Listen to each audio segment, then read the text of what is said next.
Hi, welcome back to My Orchid Life. I appreciate you coming over for another visit. Today's subject came from several different Facebook groups that I am a member of, I guess you could say, or I've joined.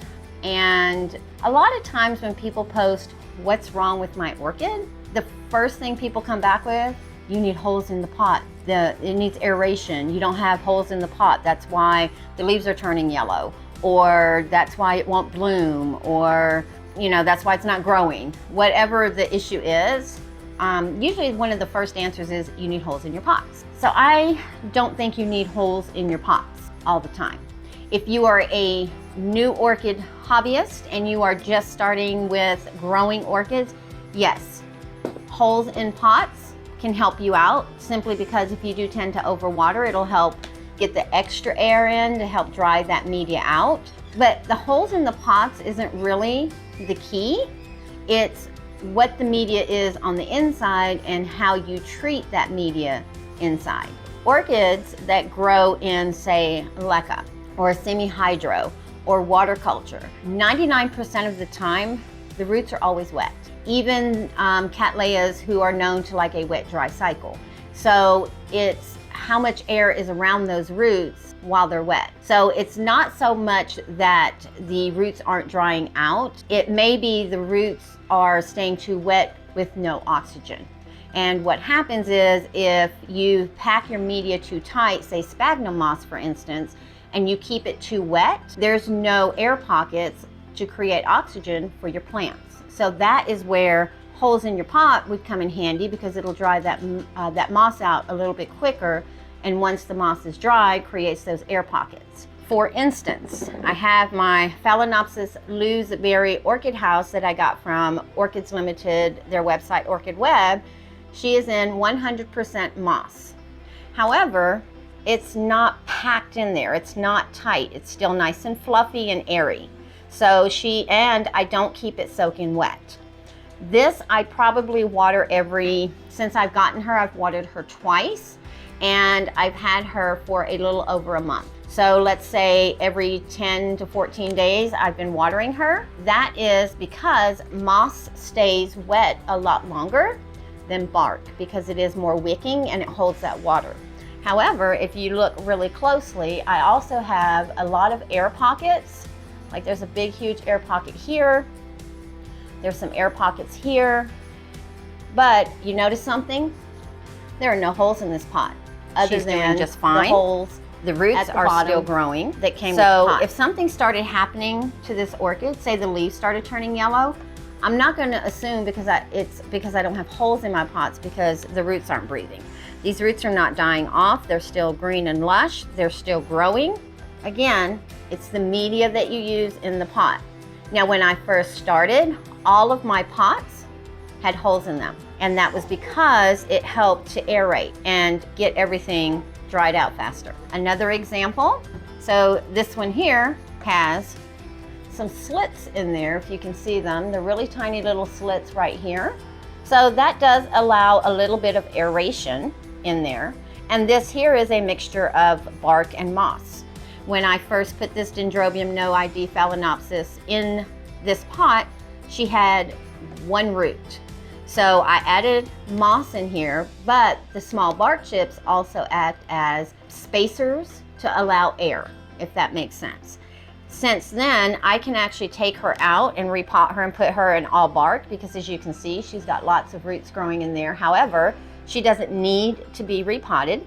Just as a FYI, this is our no ID Dendrobium Phalaenopsis that is trying to bloom, that we saw at the beginning of August. I thought she would be in bloom by now, but apparently she's taking her time. This is my first time having a Dendrobium Phalaenopsis bloom for me, so I did not realize they take forever to open their blooms. She's also in a very small pot. So this small pot, even if she was in all moss, this small pot will dry a lot quicker than my large pot. I would need to water her more often if she was in all moss.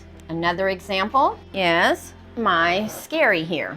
Again, this pot has some small ventilation holes, but not a lot. She is in a mixture of bark and heavy moss.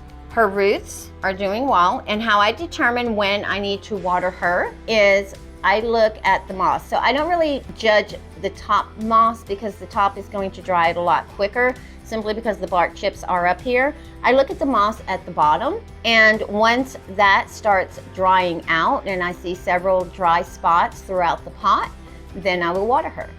This pot here and this pot here are different. Even though this is all moss, this will dry out quicker than this will. I water her twice a month simply because she doesn't have a lot of roots. I mean, she's getting her root system, but she doesn't have enough roots to dry this pot out this quickly. And in my environment, because I do grow in my living room, it has a steady temperature. The humidity generally does not get above 55.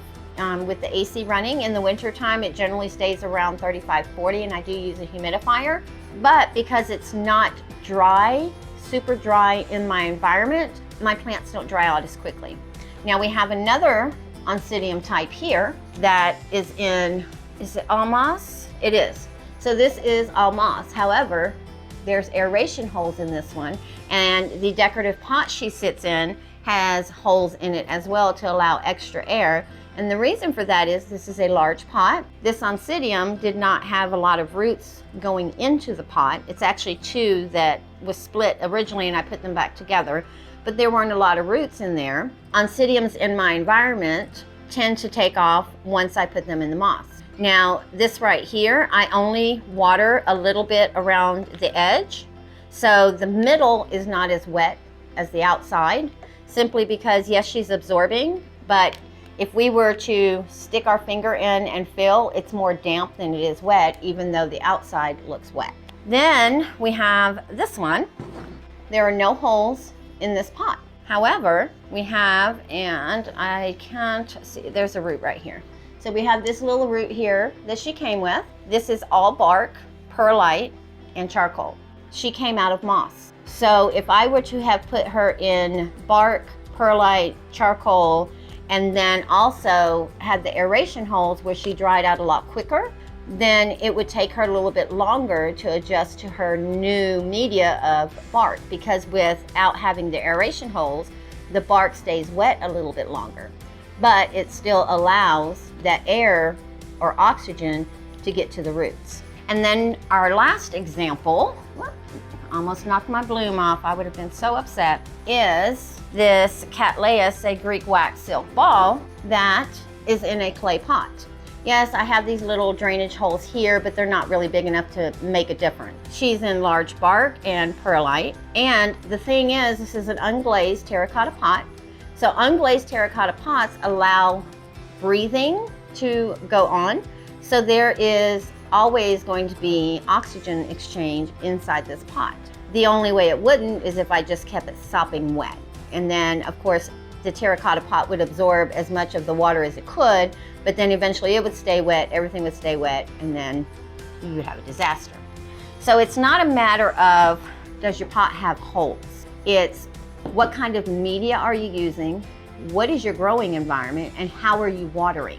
That's the key. Orchid roots can stay wet regardless of what the old scrolls say. There are so many people with successful growing in water culture, semi-hydroponics, leca, that have gorgeous collections. And those roots generally stay wet. There is some manipulation sometimes on a dry cycle and a wet cycle, but most of the time they stay wet. It's not the orchid roots are staying too wet, it's how much oxygen are they getting while they're wet. Because if they're not getting the oxygen exchange in there, then yes, they will desiccate, they will die, and then you have a problem on your hands. So it's your media that you're using and how you're watering in that media with your environment that determines the health of your plant roots. Not necessarily you have to have holes in your pot. Now, are holes in your pot recommended? Absolutely. Like I said, when I first started, I had holes in all of my pots. This is actually an old pot that I've already used and washed several times.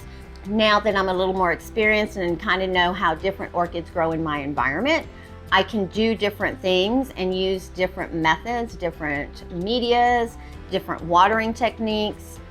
It's all about learning your orchid in your environment. If you have any questions, anything that I touched on that I didn't go into detail on, or something I said that didn't make sense, or if you don't agree with me and you have another opinion and you want to start a conversation, leave it in the comments down below. I am open to suggestions. Also, if you are going to leave a comment as far as, holes are absolutely mandatory, or I don't ever have holes in my pot, leave your growing environment, because that really does determine whether you need a pot without holes or need a pot with holes.